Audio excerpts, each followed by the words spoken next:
जनवरी की ठंडी रात, करीब 12 बजे। मुंबई से दूर बना अंधेर स्टेशन उस वक्त लगभग सुनसान हो चुका था। प्लेटफॉर्म पर लगी पीली लाइटें धुंध के बीच टिमटिमा रही थी। ठंडी हवा सुनसान स्टेशन में अजीब सी सीटी जैसी आवाज पैदा कर रही थी। और उसी प्लेटफॉर्म नंबर 3 पर आरव अकेला खड़ा अपनी ट्रेन का इंतजार कर रहा था। यार, आज तो किस्मत ही खराब है। अब कहीं और जाने की भी ताकत नहीं बची, और ऊपर से रात्रि एक्सप्रेस ट्रेन भी 3 घंटे लेट से चल रही है। आरव ने आसपास नजर घुमाई। पूरा स्टेशन खाली पड़ा था। तभी उसे महसूस हुआ जैसे कोई लगातार उसे देख रहा। आरव धीरे धीरे पीछे मुड़ा। एक बूढ़ा आदमी थोड़ी दूरी पर खड़ा था। उसकी लंबी सफेद दाढ़ी और आंखों में अजीब सी बेचैनी। वो धीरे धीरे आरव के पास आया। क्या हुआ बाबा, ऐसे क्यों देख रहे हो? तुम पहली बार इस स्टेशन पर आए हो बेटा? हाँ, लेकिन बाबा आपको ये कैसे पता? मैं पहली बार आया हूँ।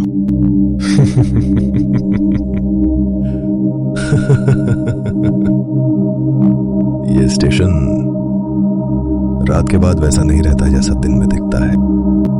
आरव अब हल्का हल्का नर्वस होने लगा था।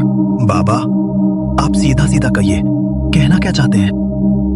अगर ट्रेन में कोई अनजान आदमी तुमसे जरूरत से ज्यादा बात करे तो उसकी किसी बात पर भरोसा मत करना। क्यों बाबा, इतना डरावना क्यों बोल रहे हो? इतना सुनकर बूढ़ा आदमी पीछे हट गया। आरव कुछ समझ पाता उससे पहले ही धुंध को चीरती हुई रात्रि एक्सप्रेस प्लेटफॉर्म पर आकर रुकी। पूरे स्टेशन पर सिर्फ आरव अकेला था जो उस ट्रेन में चढ़ने वाला था। आरव भागते हुए आखिरी डिब्बे में चढ़ गया। अंदर पहुंचते ही उसके कदम धीरे हो गए। पूरा कंपार्टमेंट खाली था, एक भी यात्री नहीं। आरव ने घबराहट छुपाते हुए खुद से कहा, शायद लेट होने की वजह से ट्रेन खाली है, वरना इतनी बड़ी ट्रेन में एक भी यात्री नहीं। ऐसा कैसे हो सकता है? वो जाकर खिड़की के पास बैठ गया। बाहर सिर्फ अंधेरा दिखाई दे रहा था। कुछ देर बाद उसकी आंखें लग गईं।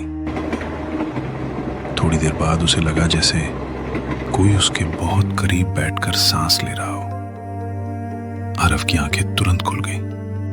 उसने तेजी से सामने देखा, मगर वहां कोई नहीं था। अब उसकी सांसें थोड़ी तेज हो चुकी थीं।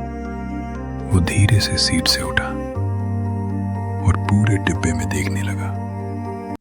तभी उसकी नजर दरवाजे के पास बैठे एक आदमी पर पड़ी। वो चुपचाप नीचे देख रहा था। उसने लंबा काला कोट पहन रखा था। आरव उसके पास जाकर बैठ गया। अच्छा हुआ, कम से कम कोई और तो है ट्रेन में। खाली ट्रेनें अक्सर अच्छे सफर नहीं करवाती। भाई साहब, आप तो ऐसे बोल रहे हो जैसे कोई हॉरर फिल्म चल रही हो। वो आदमी हल्का सा मुस्कुराया, लेकिन उसकी मुस्कान बेहद अजीब थी। वो डर का एहसास करा रही थी। भाई साहब, वैसे आप जा कहाँ रहे हो? और जब मैं ट्रेन में आया तब तो आप नहीं थे। मैं अभी तक अपनी मंजिल तक नहीं पहुंचा, इसलिए तुमको दिखाई नहीं दिया। 1 मिनट, इतनी देर हो गई, कोई स्टेशन क्यों नहीं आया अभी तक? क्योंकि कुछ सफर कभी खत्म नहीं होते। अब आरव सच में डरने लगा था। वो तुरंत उठकर अगले डिब्बे की तरफ गया, लेकिन दरवाजा बंद था। उसने जोर लगाया, मगर दरवाजा नहीं खुला। अरे दरवाजे को क्या हुआ? ये खुल क्यों नहीं रहा? अभी तो एकदम ठीक था। तभी बंद दरवाजे के पीछे से आवाज आई, जिसने आरव की पूरी तरह से हालत खराब कर दी थी। खुलेगा भी कैसे? यहाँ जो एक बार अंदर आता है, दोबारा यहाँ से कोई बाहर नहीं जाता। आरव की सांसें बहुत तेजी से चलने लगी। तभी अचानक उसी आदमी का चेहरा बुरी तरह डरावना दिखाई दे रहा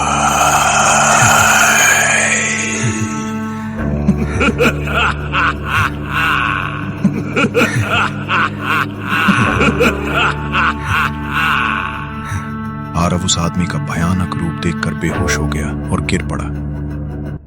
थोड़ी देर बाद जब आरव को होश आया तो उसने उस आदमी को अपने ऊपर बैठा देखा। तुम कौन हो? प्लीज मुझे छोड़ दो। मैंने तुम्हारा क्या बिगाड़ा है? अगर तुम जानना चाहते हो मैं कौन हूं तो सुनो। करीब 20 साल पहले मैं भी इसी अंधेर स्टेशन से इस ट्रेन में चढ़ा था। उस रात भी स्टेशन लगभग खाली था, लेकिन कुछ लोग इस ट्रेन में पहले से मौजूद थे। उन्होंने शराब पी रखी थी, फिर बिना वजह मुझे मारा पीटा और सभी दरवाजे बाहर से बंद करके भाग गए। तब से मैं इसी ट्रेन में कैद हूं, लेकिन आज मैं आजाद हो जाऊंगा। मुझे जाने दो प्लीज। मेरे घर वाले मेरा इंतजार कर रहे हैं। प्लीज। मैं तुम्हें नुकसान नहीं पहुंचाना चाहता। मुझे सिर्फ मुक्ति चाहिए जो तुम दोगे। मैं तुम्हारी मदद कैसे करूं? मैं तो एक साधारण सा आदमी हूं। इस ट्रेन से बाहर निकलने के लिए मुझे तुम्हारी और तुमको मेरे जगह लेनी पड़ती है। नहीं, मैं यहां नहीं रह सकता। मुझे वापस अपने घर जाना है। ये नहीं होगा मुझसे। हर कोई यही कहता है।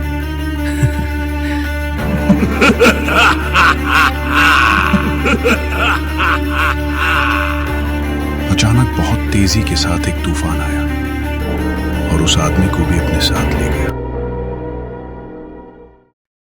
आरव जल्दी से खड़ा हुआ और उसने महसूस किया कि ट्रेन की स्पीड अचानक से जरूरत से ज्यादा तेज हो गई थी। कोई है? बचाओ! कोई सुन रहा है? बचाओ! मैं ट्रेन में फंस गया हूं। कोई है? लेकिन उसकी आवाज उसी डिब्बे में गूंज कर रह गई। वक्त खत्म हो रहा है। आरव अब टूट चुका था। उसकी आंखों से आंसू बह रहे थे। उसने आखिरी बार बाहर देखा, मगर वहां सिर्फ घना अंधेरा था। फिर उसने कांपती आवाज में कहा, ठीक है, मैं तुम्हें मुक्त करता हूं। तुम मेरी जगह ले सकते हो। जैसे ही उसने ये शब्द कहे, ट्रेन अचानक रुक गई। आरव जैसे ही ट्रेन से बाहर आया, उसने देखा कि ट्रेन उसी अंधेर स्टेशन पर रुकी थी। आरव ने नजर घुमाई और देखा कि एक यात्री ट्रेन के इंतजार में खड़ा है। भाई साहब, इतनी रात गए कौन सी गाड़ी का इंतजार कर रहे हो? कहाँ जाना है आपको? मुझे पुणे जंक्शन जाना है, लेकिन पता नहीं इस रात्रि एक्सप्रेस ट्रेन में क्या हो गया। पिछले 1 घंटे से ये इसी प्लेटफॉर्म नंबर 3 पर खड़ी है। क्या कहा? पिछले 1 घंटे से? लेकिन ऐसा कैसे हो सकता है? ट्रेन तो बिल्कुल अभी आकर रुकी है। अरे भाई, कैसी बैकी बातें कर रहे हो? मैं पिछले 1 घंटे से खड़ा हूं अपनी ट्रेन के इंतजार में, और ये ट्रेन तभी से इधर खड़ी है, और तुम कहते हो कि ट्रेन अभी आकर रुकी है। अब आरव की आंखों में भी वही सूनापन उतर चुका था। उसे कुछ समझ नहीं आ रहा, आखिर वो सब जो उसके साथ हुआ वो क्या था? उसका भ्रम या कुछ और? अगर आपको हमारी वीडियो पसंद आई तो वीडियो को लाइक, कमेंट और शेयर करना ना भूलें। मिलते हैं एक और धमाकेदार वीडियो के साथ। तब तक के लिए जय श्री राम।